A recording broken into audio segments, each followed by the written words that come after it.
What is going on, traders? Had to delete that last video because the audio was terrible. My computer decided to download things while I was doing my video. So I'm gonna redo it. Gonna try to make it better than the last video. Without further ado, let's get straight into it. So one thing we were talking about before I deleted that video was the weekly time frame on the triple Qs and just basically how everyone is talking about this trend line right here and how we can potentially be looking at a bottom, how we could bounce from here, how we can start heading towards all-time highs. And I was pretty much disagreeing. Now, I was disagreeing with the idea that we're going to have a rip your face off rally or a move towards all time highs, but I don't disagree with the idea of a bounce from here. And the main reason why I disagree with I guess, rip your face off rally, which is what everybody is saying, is because of where we closed on the triple Qs. We closed below some pretty serious resistance here, guys. Right, so we're on a weekly time frame once again, and as you guys can see, we rejected here, right? We consolidated here, we broke out, we retested, we mounted, we broke further towards the upside, we retested once again, and then we broke below this key level. So this pretty much shows you just how important this level is, around 496, 497, right? And so we go to the daily time frame, and not only did we close below this level, but we closed below the 200-day MA on the triple Qs. So I find it interesting that no one's really talking about this. Like no one's talking about the triple Qs closing below the 200-day MA. It seems like everyone is focused on this weekly trend, not only this weekly trend, but the SPY closing above its 200-day MA, right? And so even here, I mean, you see that we consolidated, right? We attempted to break out, false breakout. We gapped towards the upside, mounted, consolidated, retest, bounce, so on and so forth. You guys get the idea, right?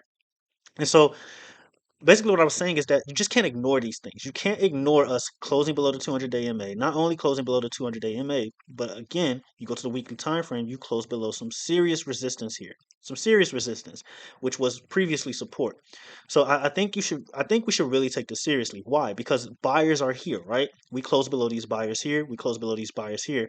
Granted, these buyers stepped in here, but you have a lot of bears in this area. So it's kind of a mixture of bears and bulls here, honestly. But again, I would not trust any type of upside we get. I still stick by what I said before. I don't think the bottom is in. It's also important to note, which I failed to mention in that last video, is that you are looking at three black crows on a weekly time frame on the triple Qs. Not only the triple Qs, but I believe they're on the SPY as well. And we saw what happened the last time we talked about three black crows on the daily time frame. In case you don't know, I pretty much warned the day before the market tanked that you have three black crow patterns on not only Bitcoin, but the triple Qs, ES, NQ, SPY. You had them pretty much everywhere, right? And this is a very bearish pattern. And so now you're seeing it on the weekly time frame. Now, one thing we have to note is that these patterns don't have to play out right away, right? I tell you guys this all the time. Anytime you see a bearish pattern, like a bearish engulfing pattern, evening star pattern, so here you have an evening star pattern, they don't have to play out right away. You may get a consolidation the next day, or depending on the time frame, the next week, or so on and so forth. Or you may see a little bounce towards the upside, and then the week following, you might see that move play out. So they don't have to play out right away. But again, this is something we should probably take seriously. Okay. It's not confirmed until we get further breakdown, but I would not take this lightly. Okay, you guys saw what happened last time this pattern formed. And so your key levels here is 497, right here where these guys are. 497. After that, you're looking at your psych level of 500, 503, and then from there, your main level of all levels is 510. Okay, 510. So the reason why 510 is really important here, guys, is I mean, right here. These bears right here, you need to take these guys out. And you guys see we bounced here, broke down, bounced here, bounced here. So this 510, very, very important level. We get above this level, then we can start talking about some rip your face off rally, some serious rallying towards the upside. But again, we need to stop these bears out of their position for us to even start thinking about previous highs, if not all time highs. And we're pretty far off from there, numbers wise. Percentage wise, we're not far off. But again, take this very seriously, guys. We're below the 200-day MA. Okay, it's no reason for us to start screaming for a rally just yet. Now, can we see a bounce? Absolutely. Okay, there's very much possible that we see a dead cat bounce. I think it's needed. Okay, I do think it's needed. We've been dropping for like 6 days straight, so it makes sense that we get some type of dead cat bounce. But am I looking at anything crazy as far as upside goes? No. Okay, sorry, I just don't see it. All right, SPY. So SPY, everyone's happy about the SPY closing above its 200-day MA. I'm here to tell you that I don't trust this move. Okay, I don't trust this move. This feels very familiar to what happened the previous Friday, right? Or the Friday before this last Friday. Remember that Friday, right? Remember what happened that Friday where I believe it was right here. Yeah, right here, February 28th, right? Look what happened. This is where everybody was getting happy. They're like, "Oh, we're heading towards all-time highs and it's all over. The bottom is in and everything." And I'm like, I made a video literally that Friday night saying this is a trap. This feels like a trap. And what happened that following Monday? So this is kind of feeling like the same scenario. I'm not saying we're going to tank Monday, but it just feels the same. And I just don't trust this move right now. And this is it's not because of the triple Qs. There's other reasons why I don't trust this. We'll get into that in a bit, but I just don't trust where we are on the SPY.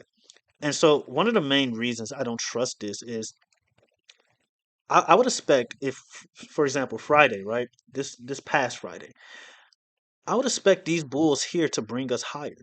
All right. I would expect these bulls here, these bulls here. If we were really going to break out, I would think that these guys would carry us towards the upside. And I'm seeing a lot of you mention, 582, 583 is a level of retest, and we could see that move happen. And I agree. I definitely think that is a potential move as far as a retest.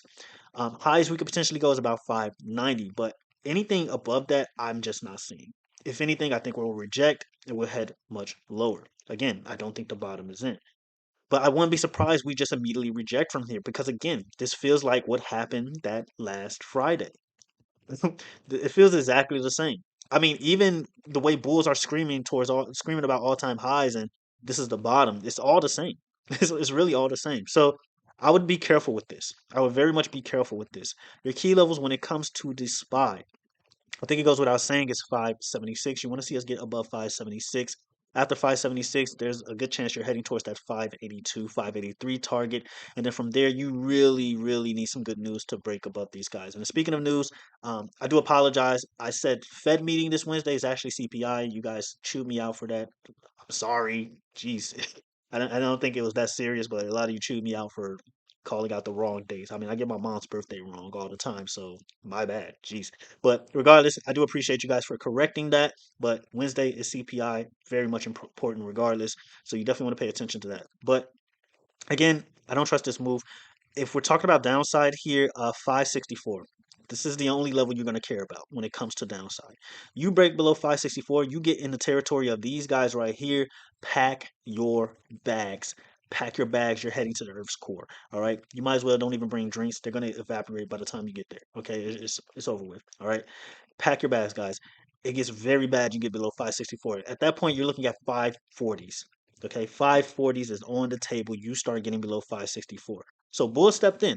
Bulls did step in once we got close to that 564 target. But if we get back down here and we get back below the 200-day MA, yeah, I would not be looking at calls at that point. That's just me. All right, you do what you want. So that's what I'm looking at when it comes to the SPY. It's also important to note, we mentioned this in the last video on how institutions are loading up puts when it comes to the SPY. And specifically, they're loading up a lot of puts. Where we're not even going to say specifically. It's just a lot of puts across the board that's being loaded up. And so we click here on this spike, and feel free to check out the last video if you want more in-depth conversation in regards to what institutions are loading. But specifically, these contracts right here, they're pretty crazy. So March 7th, this was this Friday or this past Friday, 3:10 Eastern time.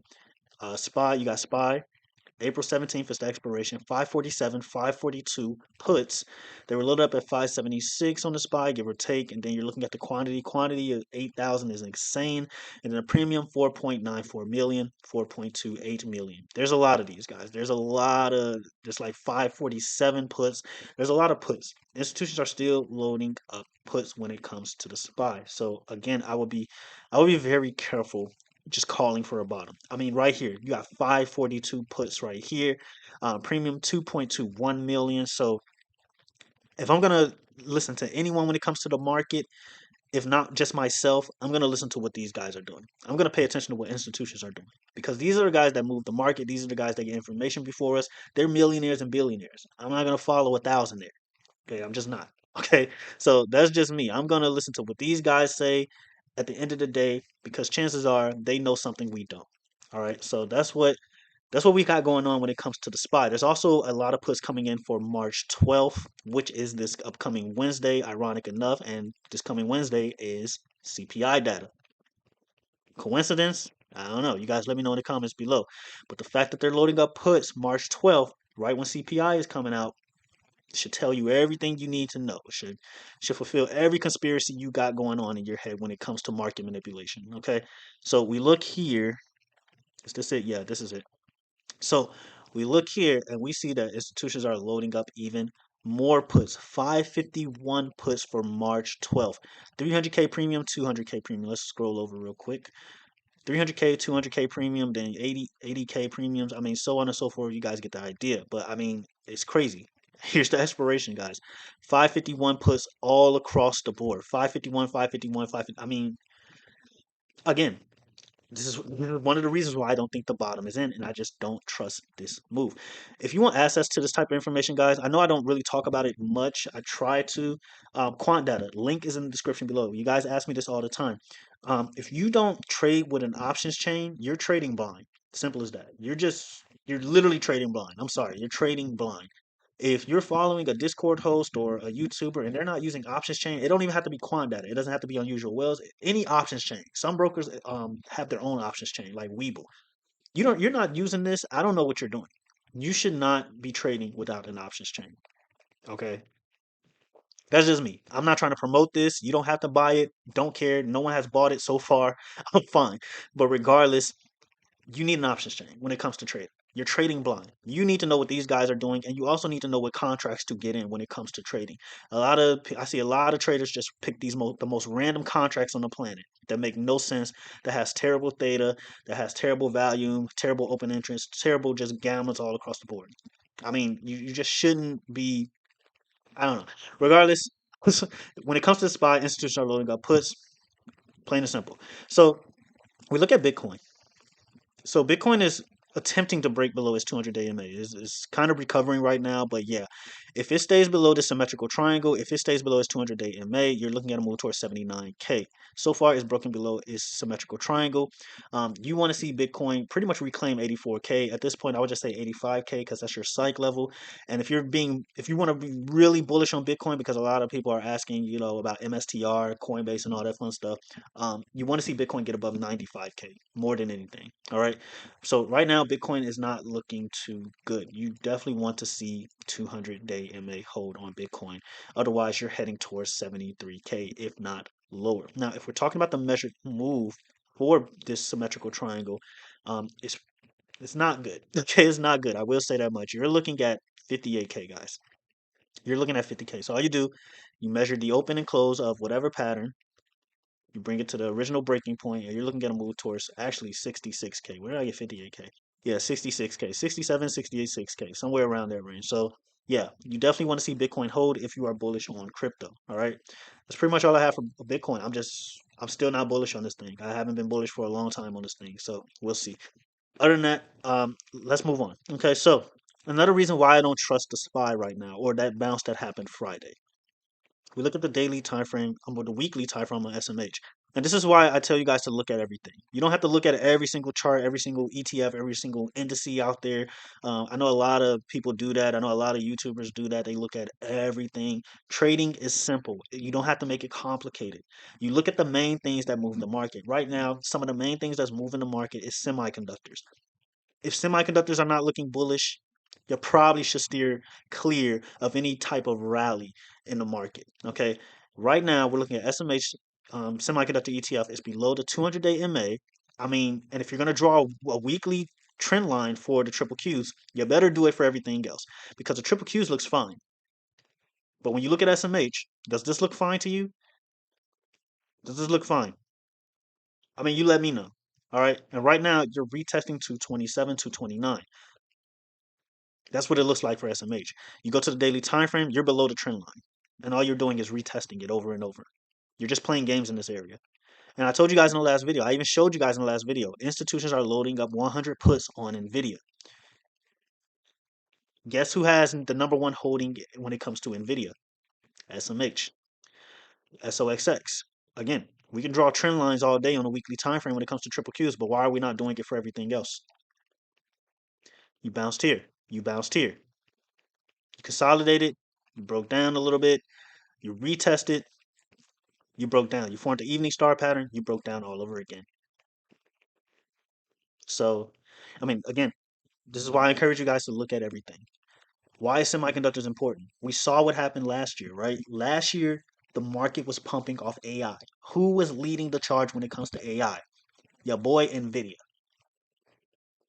If Nvidia is tanking, why are we talking about previous highs, all-time highs, uh, rip your face off rallies? Okay, if Nvidia is below the 200-day MA, what are we talking about here?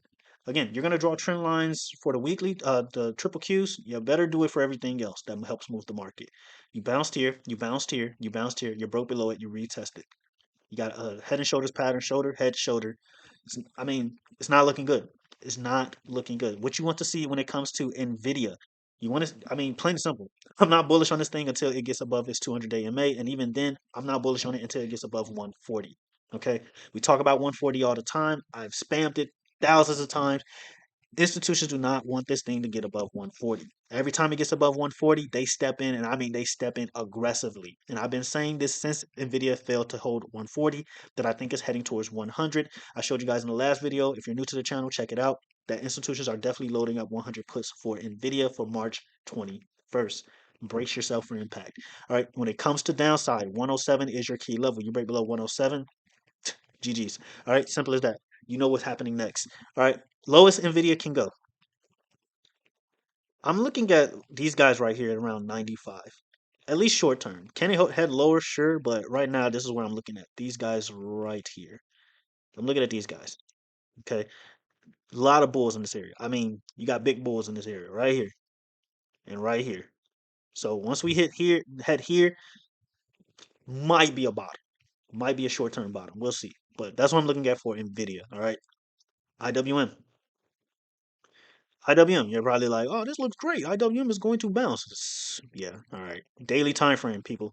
All you're doing is you broke below it already. You're just retesting it right now. All right. So again, I'm not against a bounce or anything. I think it's very much possible that we get some type of dead cat bounce. But again, like I said before, you're gonna, draw this trend line for one chart and just assume the bottom is in. You better do it for everything else. SMH, SOXX, Nvidia. IWM. I mean, you better do it for everything else and make sure everything else correlates. I mean, and as simple as that. Bitcoin is breaking down. If we're talking about Bitcoin being a leading indicator, this is a bad sign. This is a bad sign, guys. If you're talking about Bitcoin being a leading indicator when it comes to the overall market, or at least the tech sector of the market, it's not looking good so far. That's just me. All right. You guys let me know what you think about this in the comments below.